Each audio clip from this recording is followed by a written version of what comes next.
aqui arrumando meu diário de criação do mestrado.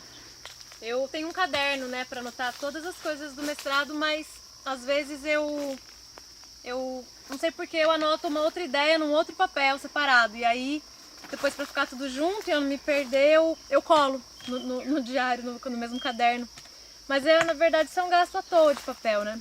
É muito papel, eu acho. Sabia que para fazer 1 tonelada de papel você precisa cortar 11 árvores, se for eucalipto?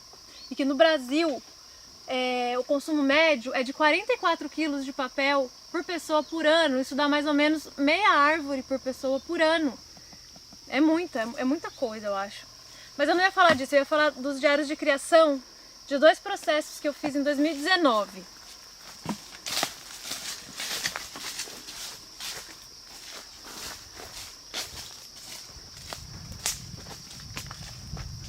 Em 2019 eu participei do processo de criação de 10 anos em 8,5, do projeto Moviola, e do Situação de Atrito 3, Uma Coisa Muda, do Núcleo Entretanto. E os diários estão aqui, ó. Os diários eu separei. Então esse é o do Núcleo Entretanto e aqui o do Moviola, inclusive cheio de papéis anexos igual o do mestrado, né? A Maria Rocha, ela fala que os cadernos de criação, os cadernos de artista, eles são muito interessantes porque eles podem servir como uma ferramenta para uma reflexão crítica do artista, né, sobre o próprio trabalho dele e que acaba contribuindo para o amadurecimento profissional, né, desse artista. E é bem interessante mesmo. Eu fiz análise desses 2 diários e a gente vai descobrindo muita coisa, né, sobre a nossa maneira de criar, enfim, várias coisas assim que a gente vai notando. E a Cecília Salles fala que os diários de criação, ou os cadernos de artista, eles podem ter várias funções, né? Então eles podem ter uma função de armazenamento ou de experimentação. E eu vou mostrar um exemplo, de armazenamento desse aqui. Por exemplo, então a gente estava lendo um livro, o livro Levantes, para o processo de criação do Núcleo Entretanto. E aí aqui eu fiz algumas anotações, que eu armazenei, então, informações nesse diário. Por exemplo, um trecho do livro, né? Os tempos sombrios só são tão sombrios por baterem na nossa cara, comprimirem nossas pálpebras, ofuscar nosso olhar. Página 15. Ou então, levante. Acontece quando o limite já foi ultrapassado. Não acontece individualmente, apenas em conjunto. Esse tipo de coisa é um exemplo de armazenamento, né? E um exemplo de experimentação que eu poderia mostrar, por exemplo, para o projeto Moviola eu tive que levar uma ideia de cena. Então tinha vários assuntos que eu tinha que abordar na cena. Eu acabei anotando eles em papéis, assim, pequenininhos, e fiquei experimentando, justamente o nome já diz, como que seria mais interessante nessa cena. Então, esses assuntos que eu tinha que falar, eu fiquei aqui revezando a ordem, pensando nas transições. Então, aqui como um quebra-cabeça, mais ou menos, essa é uma ferramenta, né? Serviu aqui como uma experimentação, né, nesse processo. E quando eu fui fazer a análise desses 2 diários, eu fui identificando alguns assuntos. E desses assuntos, esses assuntos eu consegui colocar em algumas categorias, que são essas categorias aqui, que eu coloquei nesses envelopinhos. Então, eu percebi que em 10 anos em 8,5, eu tive essas 4 categorias exclusivas desse processo. No Situação de Atrito 3, eu tive essas 2 categorias exclusivas desse processo. E todas essas outras categorias, elas estavam presentes em ambos os processos. Então, uma variedade muito grande de informações que eu fui colocando ali, né? E a Cecília Salles, ela fala também que os cadernos, o tipo de anotação, os tipos de diário, eles podem variar muito de processo para processo, mesmo sendo de um mesmo artista, que é o caso aqui, mas também variar muito de artista para artista.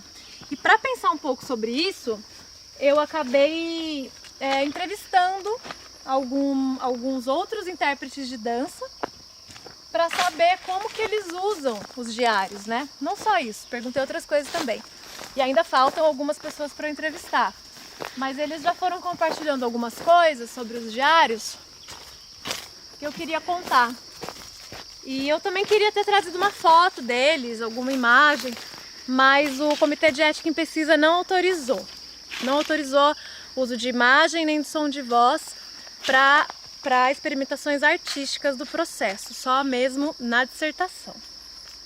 Mas tudo bem, o nome pode, o nome eu posso falar. Então, por exemplo, o Rafael, a Tainá, intérpretes entrevistados, e a Manuela, eles me contaram que eles geralmente não escrevem assim a cada ensaio, eles não fazem anotações a cada ensaio, eles fazem mais coisas pontuais que não pode esquecer de levar para o próximo ensaio, por exemplo, ou então anotações teóricas de algum assunto que eles estão estudando para a criação, por exemplo. Diferente do Vinícius. O Vinícius, ele anota tudo. O Vinícius, ele anota as imagens que ele usou para chegar naquela movimentação, ele anota a fala do diretor, as palavras que o diretor usou, os tipos de correção, né? E eu me identifico com o Vinícius no sentido de ter uma variedade muito grande de tipo de coisa que você escreve ali, né? Que você registra e que é, enfim, que é bem bonito, assim, eu acho. Mas assim como a Manuela, eu prefiro escrever ou depois do ensaio, ou mesmo até na minha casa. Depois que se alguma coisa ficou na minha cabeça, eu vou lá e escrevo, né? Porque às vezes na hora do ensaio que você está observando alguém fazer, aquilo às vezes pode me tirar a concentração. A Manuela também sente isso. Eu tenho uma coisa em comum com a Daniela. A Daniela, ela nem sempre revisita os diários de bordo dela, antigos, mas quando revisita, ela nota quanto que o pensamento dela em relação à dança mudou, ou a maneira dela de ver o mundo. A Manuela também tem essa experiência, conta da mesma forma, né, nessa revisitação, e a Daniele também. A Daniele é muito interessante que ela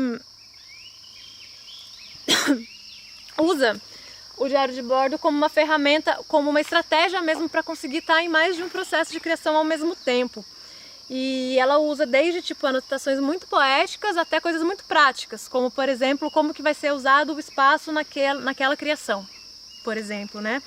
A Aline já me contou uma coisa um pouco diferente. Ela me contou que ela por muito tempo usava o mesmo diário de criação para 3 processos diferentes, ela não colocava nem data, e ainda por cima, todas as coisas que ela estava lendo, ela ia fazendo anotações ali, junto, assim, tudo meio que no mesmo caderno. E uma coisa muito legal, ela comentou que ela tem como se fosse um portfólio online. Então ela coloca os trabalhos que ela faz ali, que serve como um portfólio, mas também ela pode olhar aquilo e ela consegue ver como uma linha de trabalho dela, e ela consegue se organizar a si mesma olhando para aquilo. E eu achei inclusive uma boa estratégia para evitar gastar tanto papel, né? Acho bom, assim, acho uma ideia boa. E o José conseguiu traduzir muito bem em palavras que é assim, ele falou que quando ele escreve no diário é como se ele estivesse inscrevendo aquela informação no corpo dele.